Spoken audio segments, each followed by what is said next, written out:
자, 오늘 본문의 핵심은 예수님이 생명의 떡이다 라고 하는 말씀을 이해하지 못하는 제자들에게 그들은 나를 팔게 될 것이다 라고 하는 경고를 하는 말씀이에요. 본문은 누가 팔자가 누구인지 처음부터 아심이라 라고 하는 말씀으로부터 시작해서 마지막에 보니까 그 팔자가 누구인지를 밝히는 것으로 끝나고 있어요. 자, 예수님의 말씀을 이해하지 못한 제자들은 어떤 말씀을 이해하지 못한 것일까요? 지난 시간에 말씀을 드렸지요. 다시 한번 말씀을 드립니다. 53절에 나오는 인자의 살을 먹지 아니하고 인자의 피를 마시지 아니하면 너희 속에 생명이 없느니라. 이 말씀이 이해가 되지 않았고 이 말씀이 예수님을 따르는데 걸림이 되었을 것입니다. 왜냐하면 예수님의 살과 피를 먹는다는 것은 예수님의 죽음을 전제하는 것이기 때문입니다. 이들은 예수님을 억지로 임금 삼으려고 했던 사람들입니다. 이들은 예수님을 통해서 로마의 압제에서 해방되는 정치적 독립을 이루고 예수님을 통해서 사회적, 경제적 어떤 평등을 이루고 싶었던 사람들입니다. 그러니까 이 사람들은 예수님을 이용해서 혁명을 꿈꾸는 사람들이었습니다. 그런데 예수님께서 죽으면 어떻게 될까요? 그들의 이런 야망이, 이런 그들의 대업이 물거품이 되고 마는 것 아니겠습니까? 그러니까 예수님보다 뭐가 중요한 거예요? 그들의 대업이, 그들의 야망이, 그들이 꿈꾸고 있는 세상 권력이, 정치적인 해방이 더 중요한 겁니다. 그래서 예수님의 이 말씀, 자신의 살을 먹어라, 자신의 피를 마셔라, 다시 말해서 자신이 죽는다, 이것이 이들의 야망의 걸림이 되었던 것입니다. 자, 그들에게 예수님은 이렇게 말씀하셨습니다. 62절입니다. 그러면 너희는 인자가 이전에 있던 곳으로 올라가는 것을 본다면 어떻게 하겠느냐. 자, 이 말씀을 예수님의 승천을 예고하는 말씀이죠. 자, 이 예언대로 예수님은 승천하셨습니다. 그러면 승천하기 전에 뭐가 있었습니까? 부활이 있었습니다. 그전에는 뭐가 있었습니까? 십자가의 죽음이 있었습니다. 그전에는 뭐가 있었을까요? 배신이 있었습니다. 그렇죠? 예수님께서 왜 십자가를 지고 죽으셨습니까? 여기에 대한 신학적 대답은 우리 죄 때문이에요.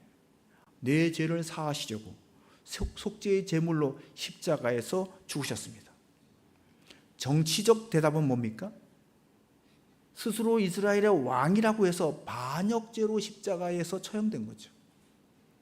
종교적 대답은 뭘까요? 자신을 하나님의 아들, 하나님이라고 했다고 하는 그런 신성 모독죄로 십자가형을 받으신 거죠. 그러면 현상적으로 대답하면 뭘까요? 왜 돌아가신 거죠? 배신 때문에 돌아가신 거죠.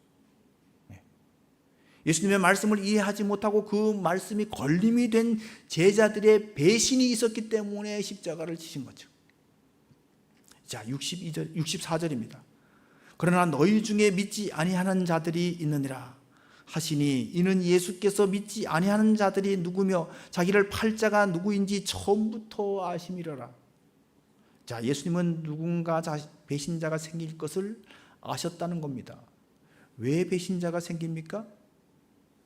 예수님을 이용해서 권력을 잡고 예수님을 이용해서 자기 야망을 달성하고 예수님을 이용해서 자기 정치적인 욕심을 이루려고 하는 자가 배신자가 되는 거예요.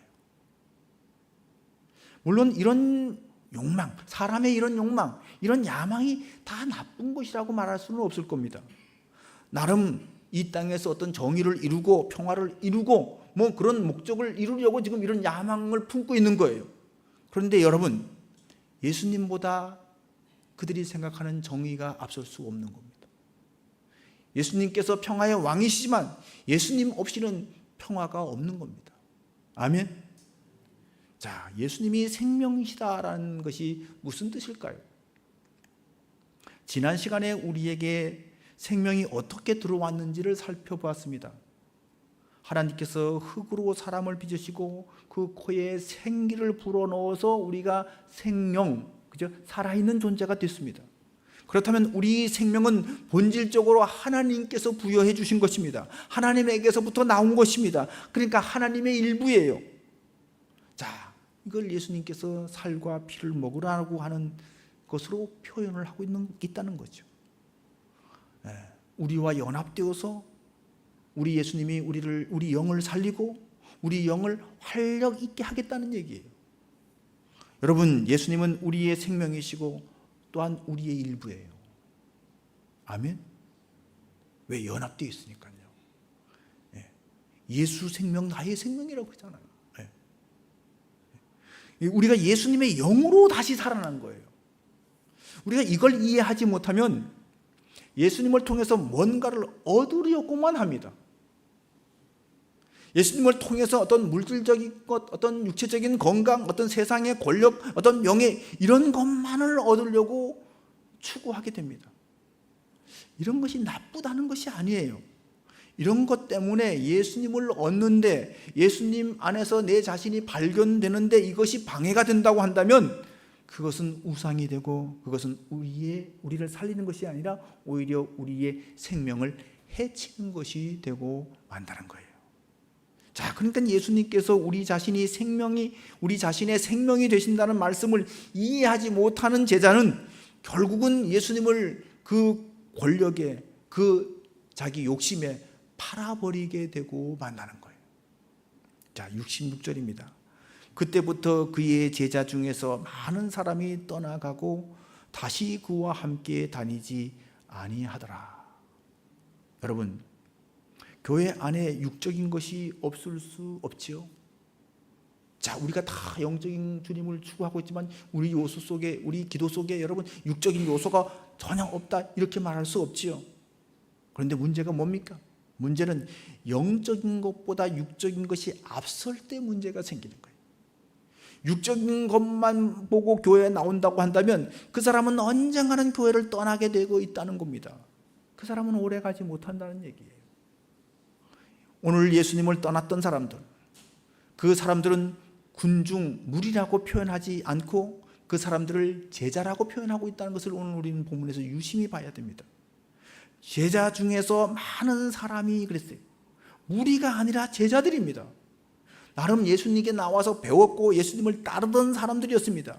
그런데 목적이 뭐였을까요? 먹고 배부른 까닭에, 이 말로 대표되는 거죠.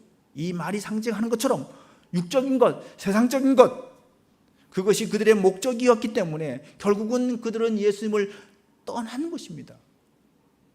한마디로 예수님과는 길이 달랐던 것입니다. 예수님이 목적하는 바와는 그들이 다른 목적을 가지고 있었던 것입니다. 자, 이렇게 떠나가는 제자들의 모습을 보면서 주님은 얼마나 마음이 아프셨을까요? 빛이 어둠에 비치는데 어둠이 그것을 깨닫지를 못합니다. 생명을 주려고 왔는데 그 생명을 받아들이지를 못합니다. 이게 예수님의 외로움과 안타까움이었습니다. 그래서 12제자에게 묻습니다. 너희도 가렸느냐? 다 떠나고 12명 밖에는 남지 않았던 것 같아요. 그 많던 무리들, 오병이어의 기적을 통해서 먹고 배부른 사람들, 그 사람들이 남자만 5,000명이었는데 다 떠나갔습니다. 더 이상 그들이 기대하는 떡이 나오지 않으니까 그들은 떠나고 말았습니다. 우리 주님은 이때 얼마나 외롭고 허망하고 쓸쓸했을까요? 그래서 제자들에게 묻습니다. 너희도 가려느냐? 자, 이 말 속에는 이런 예수님의 외로움이 다 묻어 있는 것이죠.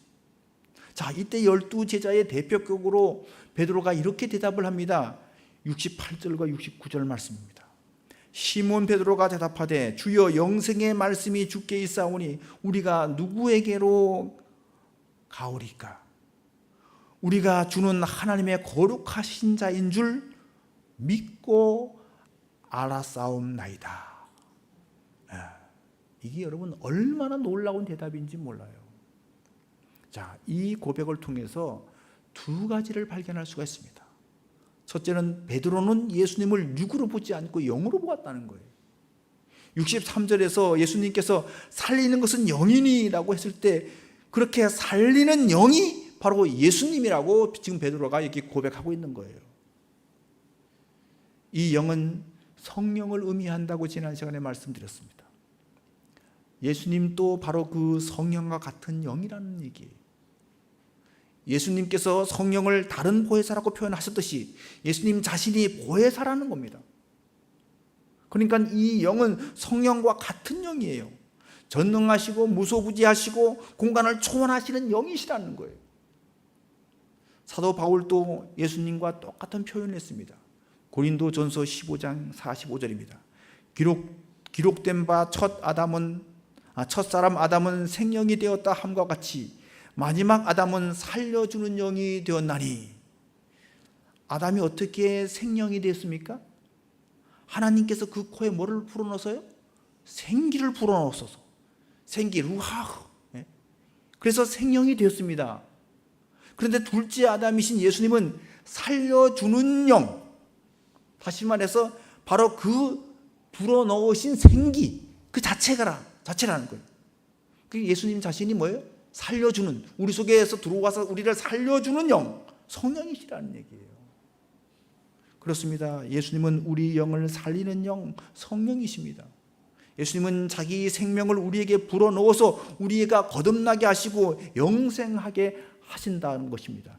이것을 베드로가 알았다는 거예요. 둘째 베드로는 예수님이 생명의 말씀이라고 하는 것을 정확하게 알았습니다. 살과 피를 먹고 마시는 자는 영생하리라는 예수님의 그 말씀이 영의 양식이라는 것, 그 영의 양식을 상징적으로 표현한 말씀이라는 것을 베드로는 정확히 이해를 했다는 얘기예요. 63절 후반절을 보십시오. 예수님께서 이렇게 말씀하셨습니다. 내가 너희에게 이른 말은 영이요 생명이라. 뭐가 영이고 생명이라고요? 내 말, 예수님의 말씀이 영이라는 거예요. 그 말씀이 우리를 거듭나게 하고 그 말씀이 우리를 새롭게 하고 그 말씀이 우리를 생기 있게 하는 영이라는 겁니다.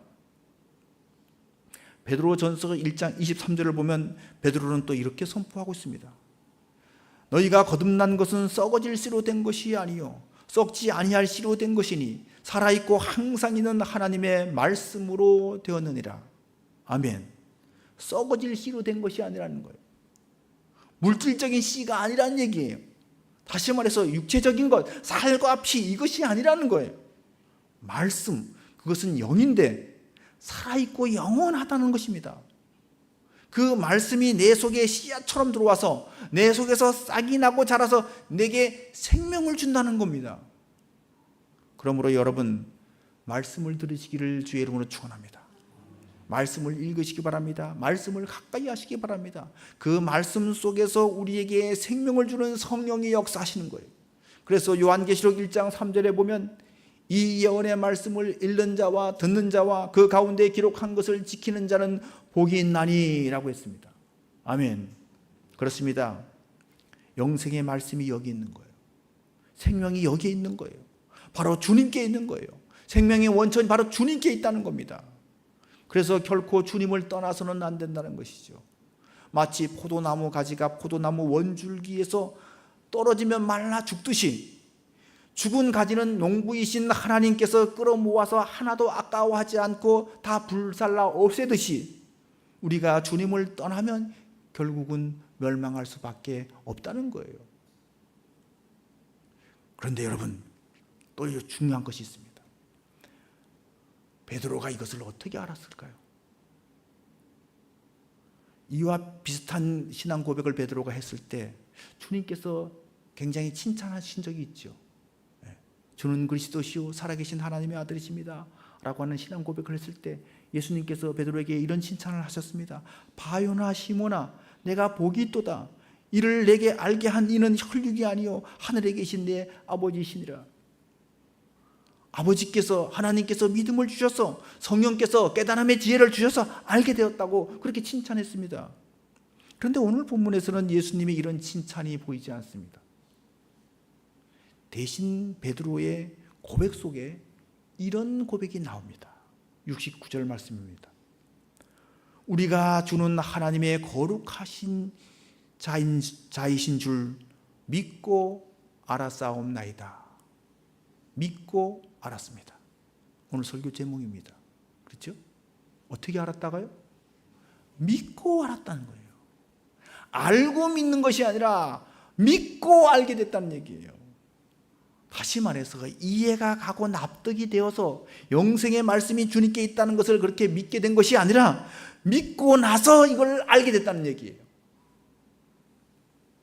자, 그럼 이때의 믿음은 어떤 믿음일까요? 지적인 믿음이 아니라는 거예요. 경험적인 믿음이라는 거예요. 예수님과의 신뢰의 관계를 맺고 나서 보니까 이분이 생명이시구나, 이분이 메시아구나, 이분이 하나님의 거룩하신 분이구나, 그 예수님의 그 본질을 이해하고 알게 됐다는 얘기예요. 여러분, 우리가 하나님을 어떻게 알 수 있습니까? 이성으로 알 수 있습니까? 하나님이 전능하시고 무한하시고 그런 하나님이신데 그 하나님을 내 이성으로 다 이해하고 다 판단할 수 있습니까? 없습니다. 그래서 하나님은 알고 믿는 것이 아니라 믿고 아는 겁니다. 따라할까요? 알고 믿는 것이 아니라 믿고 아는 것입니다. 자, 캔터베리의 안셀무스라는 사람이 이렇게 말했습니다.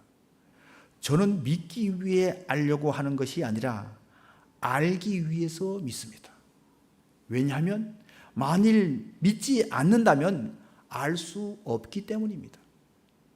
그렇습니다. 하나님을 믿지 않고는 하나님을 알 수 있는 방법이 없습니다. 그래서 우리가 하나님을 알려면 먼저 믿음을 가져야 되는 거예요. 믿고 난 후에 그 믿음의 내용을 이해하려고 노력하는 거예요. 그래서 안셀무스는 또 이런 말을 합니다. 믿음을 전제하지 않는 것은 오만이며 이성을 사용하지 않는 것은 태만이다. 여러분, 신앙이 먼저일까요? 신학이 먼저일까요? 예수님을 믿는 사람이 신학교를 갈까요? 아니면 신학교 가서 공부하고 이해가 되어서 예수님을 믿는 것일까요? 전자지요. 그렇죠? 예수님 믿는 사람이 신학 가죠. 안 믿는 사람은 신학교 갈 일이 없잖아요. 신학은 여러분, 내가 믿는 하나님을 어떻게 이해할 것인가? 이 하나님을 어떻게 설명할 것인가? 이걸 공부하는 학문이 신학이에요. 그러니까 신앙이 전제되지 않고는 신학을 할 필요가 없는 것이죠. 그러니 여러분, 믿음이 먼저인 거예요. 믿고 나서 알게 되는 겁니다. 베드로도 내가 예수님을 신뢰하고 나서, 예수님을 믿고 나서 그분을 이해하게 됐다는 얘기예요. 이해가 돼서 믿는 것이 아니라 믿고 나서 이해하게 됐다는 얘기예요. 사랑하는 성도 여러분, 이해가 안 돼서 못 믿는 분 있습니까? 도대체 이해가 안 돼. 성경 말씀이 이해가 안 돼. 목사님 말씀 이해가 도대체 안 돼. 반대라는 것을 여러분 꼭 기억하시기 바랍니다. 믿지 않기 때문에 이해가 안 되는 거예요. 안셀무스의 말대로 오만해서, 교만해서 믿지 않는 것이고, 믿는데도 이해를 못하겠다고 한다면 이해하려고 노력하지 않기 때문에, 게을러서 나태해서 이해를 못한다는 거예요. 그러므로 여러분, 먼저 믿기를 주의 이름으로 축원합니다. 먼저 하나님과 그 예수님과 사랑의 관계를 형성하라는 거예요. 이게 믿는다는 게 그거예요. 그리고 나서 그 믿음의 바탕 위에서 이해를 추구하라는 겁니다. 자, 그런데 예수님의 이런 말을 듣고 예수님이 기뻐하시는 것이 아니라 무서운 경고를 다시 하십니다. 70절입니다. 예수께서 대답하시되 내가 너희 12를 택하지 아니하였느냐? 그러나 너희 중에 한 사람은 마귀니라. 여러분, 마귀가 예수님이 누군지를 알까요? 모를까요? 알죠. 그렇죠? 마태복음 4장에 보면 마귀가 예수님을 시험하는데 계속 이렇게 말합니다. 만일 내가 하나님의 아들이거든 명하여 이 돌들이 떡덩이가 되게 하라. 내가 만일 하나님의 아들이거든 뛰어내려보라. 마귀가 예수님이 하나님의 아들이시라는 것을 알았기 때문에 이런 시험을 하는 겁니다. 자, 그러니까 여기서 우리가 깨달을 수 있는 것은 안다고 믿는 것이 아니라는 거예요. 마귀는 예수님이 누구신지 알고 있습니다. 하나님의 독생자이신지 알고 있습니다. 그런데 마귀는 예수님을 안 믿는 거예요. 그렇다면 여러분, 믿음이 뭘까요? 마귀에게 없는 것이 믿음이에요. 맞죠? 마귀에게 없는 것이 믿음이에요. 믿는 사람이 구원을 받는데 만약 마귀도 믿는다면 구원을 받아야 될 것 아니겠습니까? 그런데 마귀는 왜 구원 못 받는 거예요? 믿음이 없으니까. 그럼 도대체 그 믿음이 뭘까요? 믿음은 주님을 사랑하는 거예요.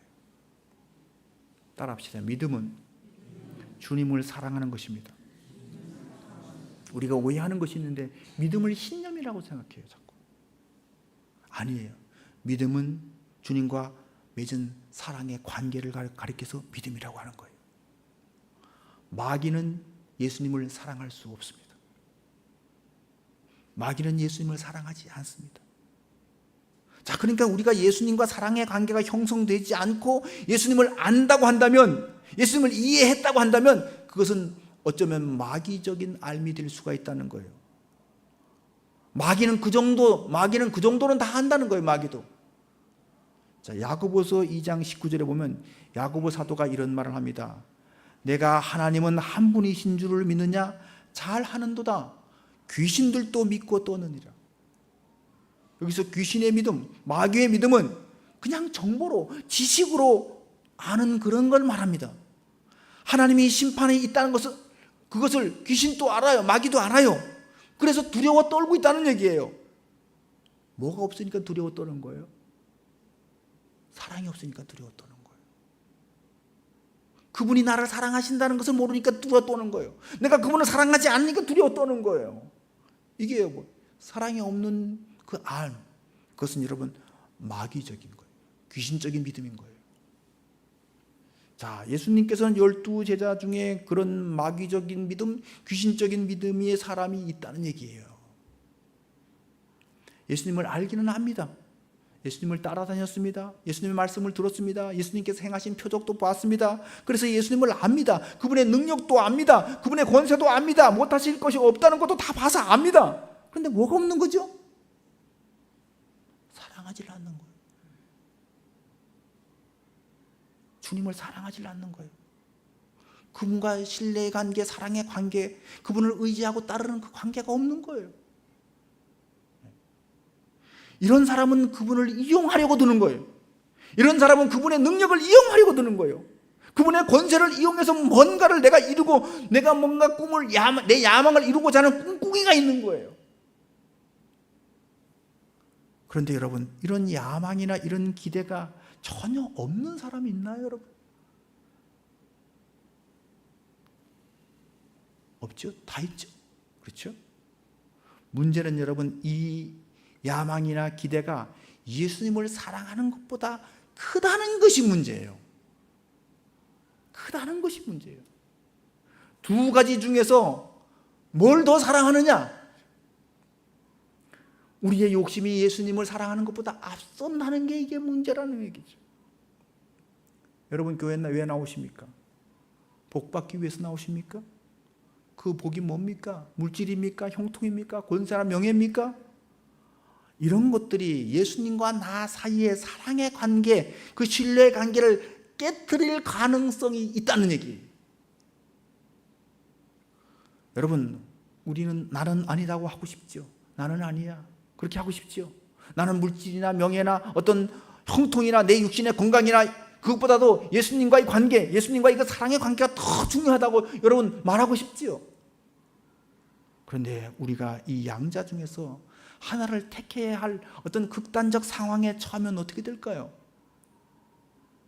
어떻게 될지 아무도 모르는 거예요. 네. 장담할 수 있는 사람이 아무도 없다는 거예요. 그것을 누가 잘 보여주었습니까?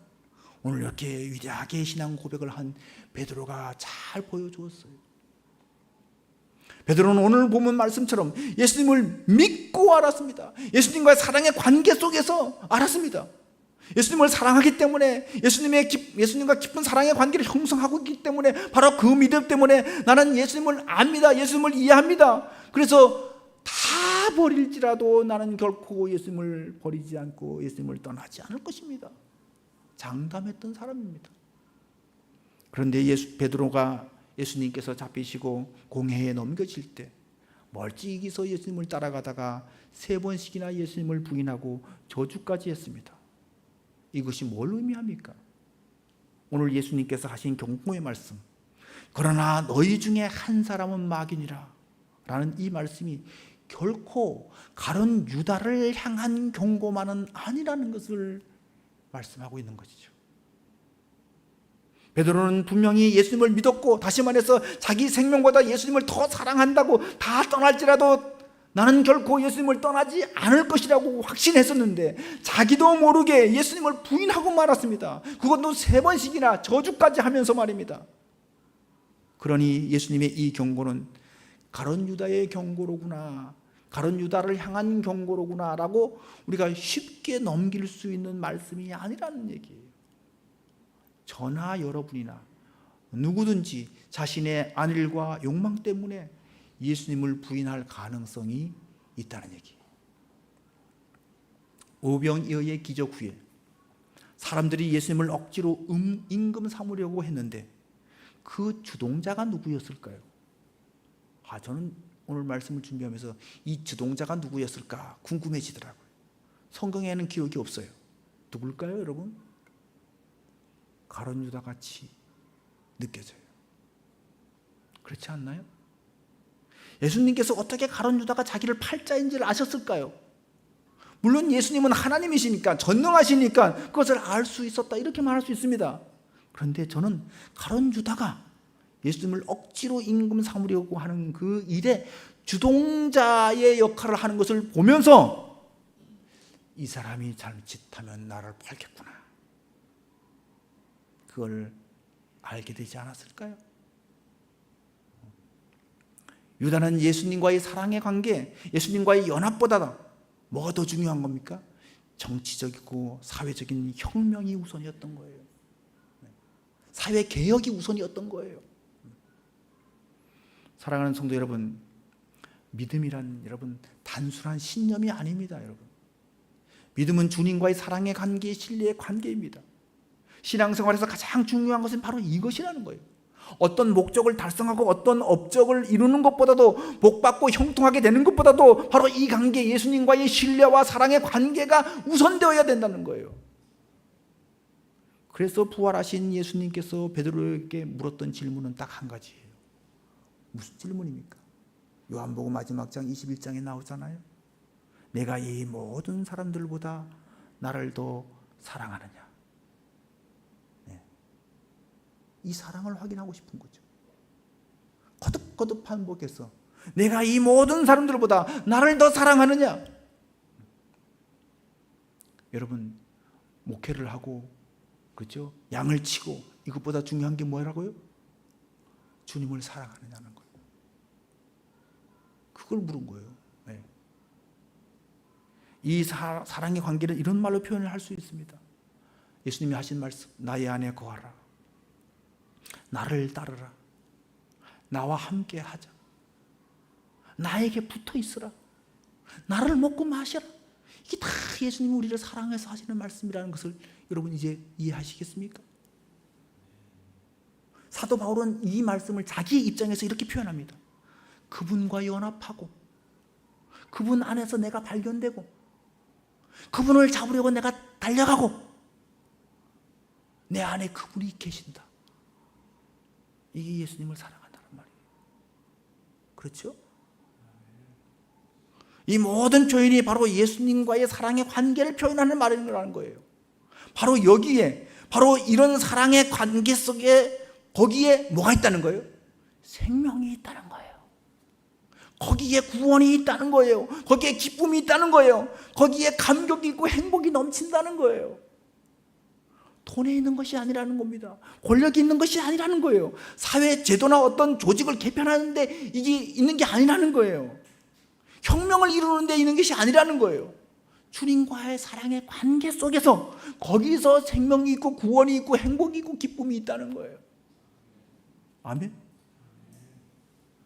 생명의 말씀이 주께 있사오니 우리도 베드로처럼 이런 고백을 주님께 드림으로 주님과 함께 주님 안에 거하는 그 기쁨과 행복이 넘치는 그런 삶이 되기를 주의 이름으로 축원합니다. 아멘. 기도하겠습니다.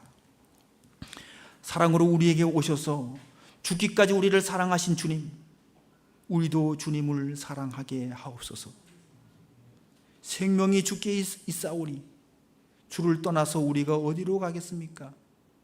이 고백을 하며 생명의 주님을 우리 속에 모시고 주님과 함께 살기를 원하오니 주여 우리에게 오시옵소서.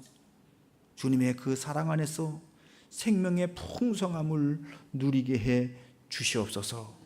예수 그리스도 이름으로 기도드렸사옵나이다. 아멘.